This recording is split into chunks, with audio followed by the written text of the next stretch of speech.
All right. Reveal your truth. When you were born, your soul shone bright. As you grew, you were taught of right and wrong.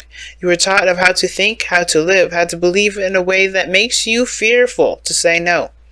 To disagree is to risk alienation from family and society, and so you hide your true thoughts and feelings behind a mask. That mask hides your light. Cast it aside. Embrace and live your truth and let your soul shine once more. Okay, so this is sorry guys, I hope that was my stomach, so my bad. But anyway, whoa. Okay, well, so this is about uncovering your true self. And uncovering your true self definitely comes with some definite hurdles that you have to jump through, right? Well, like I said, traditions, things that were taught when you were, as you grew up, things that you were, accustomed to understanding that if you do X, Y, and Z, then this will become of you. Well, this is about becoming fearless and letting your truth become known, taking your control, finding your control, finding your willpower, and making it so. Ending this feeling of not being completely you. Maybe starting from scratch and being able to heal, but ultimately to be you and stop with this inability to take control of your own life and do things in the way that you want to do them. Now, going into this relationship, this is the side I typically read for my clients. If you guys want your own soulmate reading, though, you can do so in Instago. But this is how I read for soulmate readings as far as you goes. But you're welcome to go into this side if this resonates with you better than this side, okay? Because this is just a general reading for you guys to see how this reading is going to go for you in a general manner. But, okay, how you going into this relationship? The relationship between you and the soulmate has a lot to do with not necessarily value, but whether or not this is something you really want to continue to put your hard work and effort towards. Some of you guys, this may be, also trying to figure out what needs to be done to, to further the connection, to further the relationship. I think you guys hit a point in period where you kind of can't do more at this moment. So you're looking at other things that you could do in the meantime to kind of, to keep the momentum going. But I feel like you guys are also looking at what work needs to be done along that process. And it does kind of bring up, a bit of, I don't want to say frustration or sadness, but I kind of get this feeling like it definitely looks like work. It doesn't look like fun. It just looks like it's, what did you commit to? What are you willing to do? What is your focus? And I feel like you guys are trying to figure out, if this is something you really do want to get back into, some of you, because, this is going to require you to really put your whole entire focus into it. And you don't know if you're necessarily ready. You don't know if you want to do that, considering that you've already come so far, but you're still not at the point where you want to be. Now, the other person here has got the King of Cups. This person definitely is very much in love. This person knows what they want, knows what they feel, very aware of it. And I feel like with the King of Cups in the headspace, I always see this person as they know what they want, they know what they feel, and they know how they want to feel. And when I see the Queen of Cups in a lot of the times, I've always felt like this person really loves this individual. This person knows who they love. They see this other person. They think about this other person and being romantic and dreamy. And I do. I feel like this person is very much in love with this person, which is why they're presenting themselves as the king of they're presenting themselves as the Page of Pentacles. They're offering perhaps some sort of commitment, some sort of love, or not love, but some sort of, if not a gift, then it's definitely some sort of offer of commitment and stability here. I don't think this person is I don't know if this person is taking their slow time, or being very slow. It could be that this person is taking their time with looking at something in closer detail, right? And then maybe they're just kind of taking a cautious step and really looking at something very carefully, getting detail-oriented, glances at a situation, and definitely seeing that they're taking the relationship in a very serious approach, right? They're really meticulous about how they move forward. And usually the Page of Pentacles is not necessarily the meticulous one, but this is very detailed oriented kind of energy that I'm getting with the Page of Pentacles. But the other side has got the Moon. This person's definitely facing fears. This person seems confused, and this person seems to have like an understanding, at least with where the direction they're going. But the moon here, this person is either like extremely intense, extremely confused of themselves, but they're also, because they're going through fears of their own. And the reason why they are experiencing this and they're showing this and displaying this as their body has to do with the Two of Pentacles. I think they're kind of torn between two truths at this moment. And I was reading this for, I believe it was for Aries. Or no, it was for Taurus. They were like, the energy here was like they were torn between two truths. Like they believed one truth, but then they believed another. But they can't have both. They have to pick one. And I feel like this person does feel like an overwhelming sensation of something. You know, because the moon can be seriously intense and it can, in a way, be overwhelming in my eyes. But I feel like the Two of Swords is like something that they're not seeing to help them make the decision that they need to make.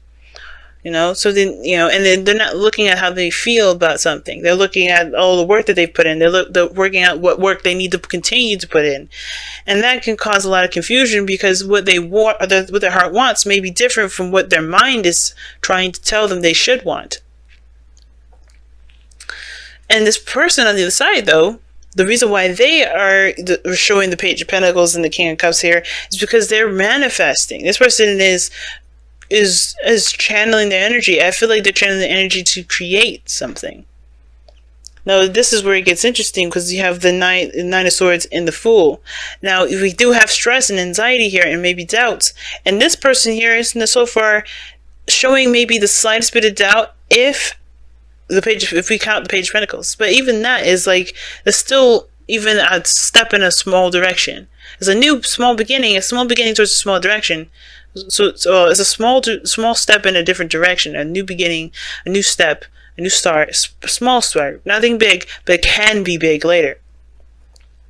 And the Magician shows potential in my eyes. Like the Magician is, channeling energies and knowing the power will rest within you to make something happen, to create something, to manifest something into your life. It takes you to do it. And I feel like this person understands that, which is why they're not moving so fast. They're taking a little bit of a closer look. They know what they want to feel, and they're trying to make sure this is actually that direction. Because they know once they start going down that road, they can only, it only goes further from there. But the challenge is the Ten of Swords. I'm going to clarify that.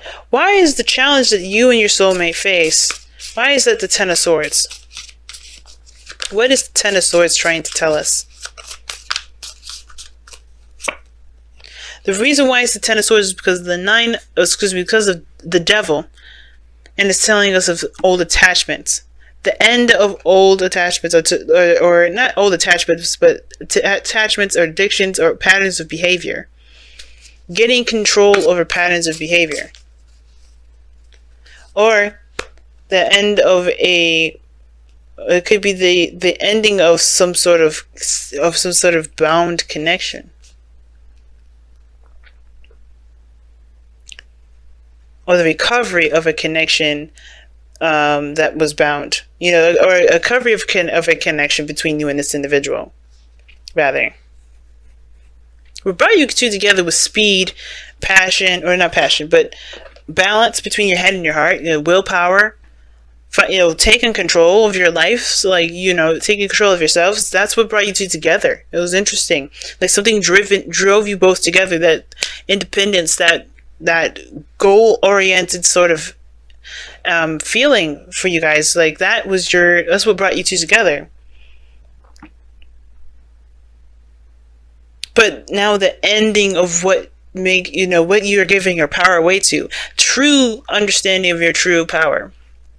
Because I think for a lot of you guys were just pushing and pushing and pushing, right? Doing the best you can, keeping the balance. But tapping into your real potential here through the Devil, through seeing your true essence and being aware of what you're giving your power away to, and completely cutting that out too. From completely freeing yourself. That's what it looks like. That's why the probably the Fool is here too, because it's anxious. It does bring up a lot of anxieties when you're going down a new path, and you truly have to 100% rely on you. And there's nothing around you that would like help you or do anything like that, because this is truly 100% you at this point. You're separating yourself from all the attachments, all the old ways of thinking, all these, behaviors and patterns that that we've learned along the way that may have helped us at one point, but don't help us now. They just it keep us from what we wanted to do. It keeps us from growing. It keeps us from healing from the Ten of Swords. And I feel like that's why the moon is coming up for you, Cancer, right here in this point. Which is interesting too, because it's not a bad card. This is also your card here. Even though I know the moon, is, I know, actually, no, the moon is Cancer, but the card is actually Pisces. But, okay. I feel like this is allowing you guys to, completely embrace what you feel, embrace the old stuff, embrace those old fears, so you can finally tackle them and conquer them once and for all, and no longer have those fears rule you, so you can truly go about your life and create something.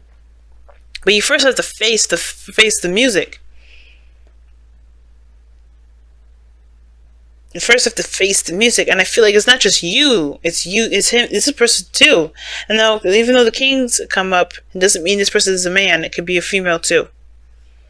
Okay?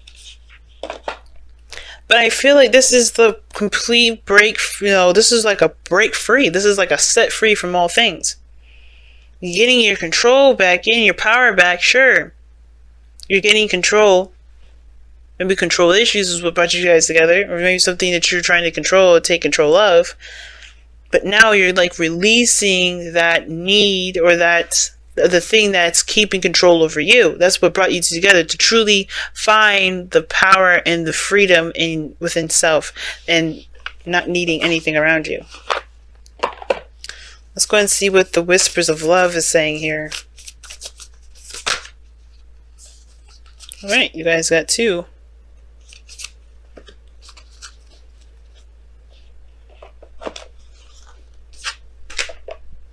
Alright, it says, focus on love and speak the language of love.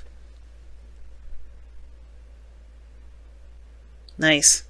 So, speak the language of love. Loving words have the power to change someone's life, including your own.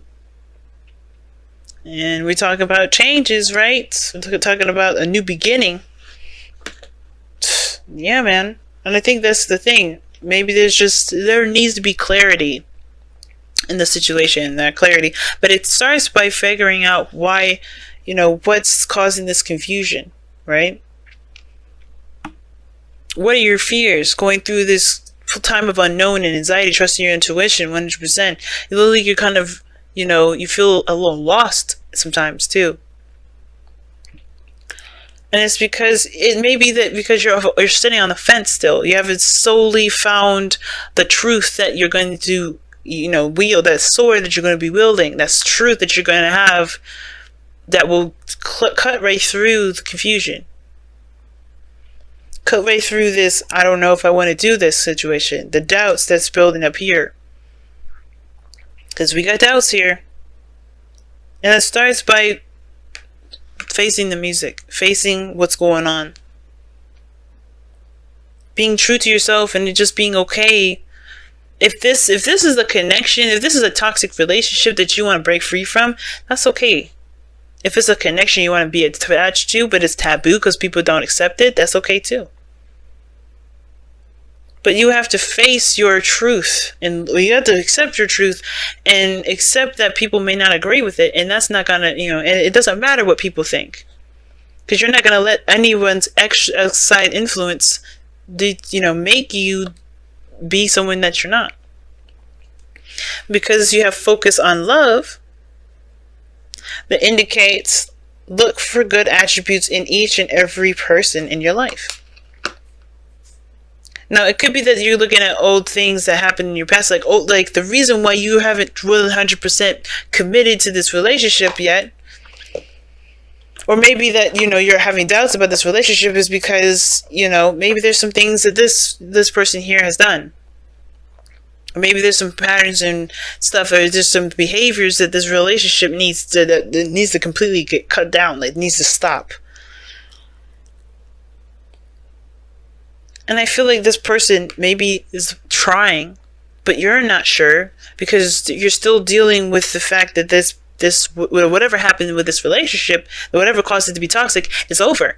And I think that's the thing, right? Some of you guys may be having to just, it's hard to see that there's changes coming about with this person, because this person's trying, this person's in love, this person's doing everything they can, wielding their willpower and using their self-control and their awareness of their strength and their power to do what they need to do to change behaviors that will not continue. And it's hard to see that, especially if you're the victim of that. If you're the one that's subjected to that. And it could be the vice versa, right? It could still be that it could be the other way around. It could be that you are having to change your behaviors to make sure that they don't continue. But you also build boundaries to protect yourself moving forward. Both parties.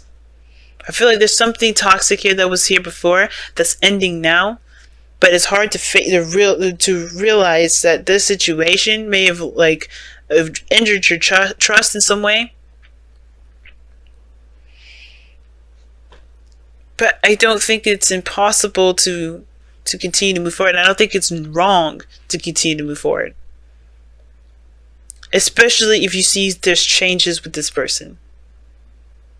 Don't let the doubts of there being change keep you from having something that you want. Because there's good attributes. And if those good attributes are what's really the strongest thing, and you know that those things are there, it will help you make the decision whether or not this is something you can continue to work hard towards or not.